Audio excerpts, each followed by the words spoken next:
David Morrell, Rambo 1, Primera Sangre. Introducción. En el verano de 1968, tenía 25, era estudiante de posgrado en la Universidad Estatal de Pensilvania. Me especialicé en literatura estadounidense, había terminado mi tesis de maestría sobre Ernest Hemingway y estaba comenzando mi tesis doctoral sobre John Hart. Pero en mi corazón, lo que quería ser era un novelista. Yo sabía que pocos novelistas se ganaban la vida con eso, así que decidí convertirme en profesor de literatura, una ocupación en la que estaría rodeada de libros y tendría tiempo para escribir. Un miembro de la facultad de Penn State, Philip Klass, cuyo seudónimo de ciencia ficción es Willie Anten, me había dado una generosa instrucción en las técnicas de escritura de ficción. Aún así, como había señalado Klass, puedo enseñarte cómo escribir, pero no sobre qué escribir, sobre qué yo escribir. Por casualidad, vi un programa de televisión que cambió mi vida. El programa era de SBS Evening News, y en esa bochornosa tarde de agosto, Walter Cronkite contrastó dos historias cuya fricción brilló como un relámpago en mi mente. La primera historia mostraba un incendio en Vietnam. Sudorosos soldados estadounidenses agazapados en la jungla, disparando ráfagas de M16 para repeler un ataque enemigo. Las balas entrantes patearon hacia arriba tierra y hojas trituradas. Los médicos se apresuraron a ayudar a los heridos. Un oficial gritó coordenadas en una radio de 2 vías, exigiendo apoyo aéreo. La fatiga, la determinación y el miedo en los rostros de los soldados eran terriblemente vívidos. La segunda historia mostraba un tipo de batalla diferente. Ese verano caluroso, las ciudades del interior de América habían estallado en violencia. En imágenes de pesadilla, los miembros de la Guardia Nacional agarraron M16 y acecharon a lo largo de los escombros de las calles en llamas, esquivando rocas, cautelosos de los francotiradores entre vehículos devastados y edificios destruidos. Cada noticia, que por sí sola era bastante angustiosa, se volvió doblemente. Se me ocurrió que, si hubiera bajado el sonido, si no hubiera escuchado al reportero de cada historia explicar lo que estaba viendo, podría haber pensado que ambos aspectos de una película eran dos clips. Un tiroteo en las afueras de Saigón, un motín dentro.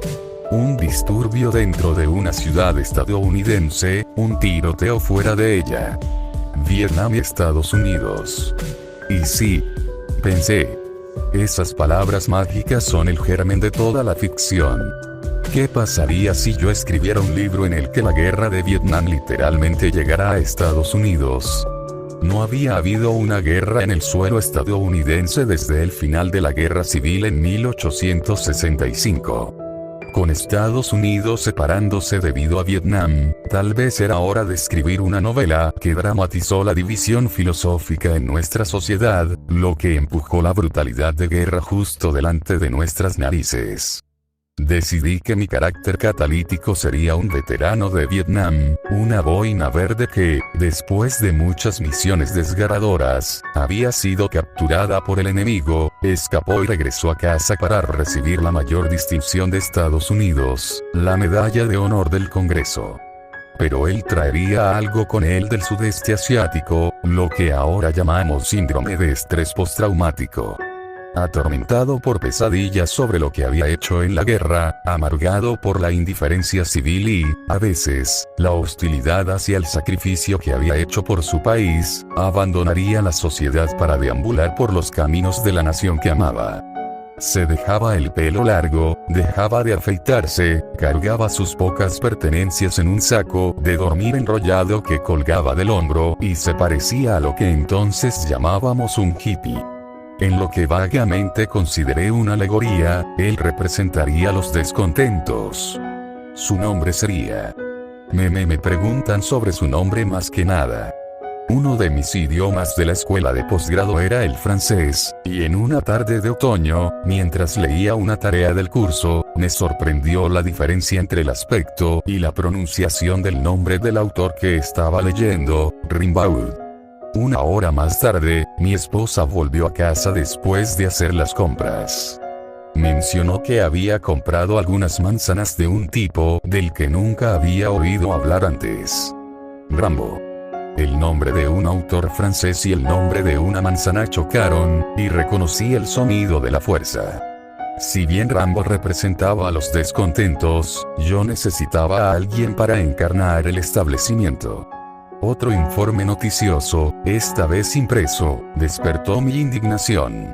En una ciudad del sudoeste de Estados Unidos, la policía local había recogido a un grupo de hippies que hacían autostop, los habían desnudado, lavado con manguera y afeitado, no solo la barba, sino también el cabello.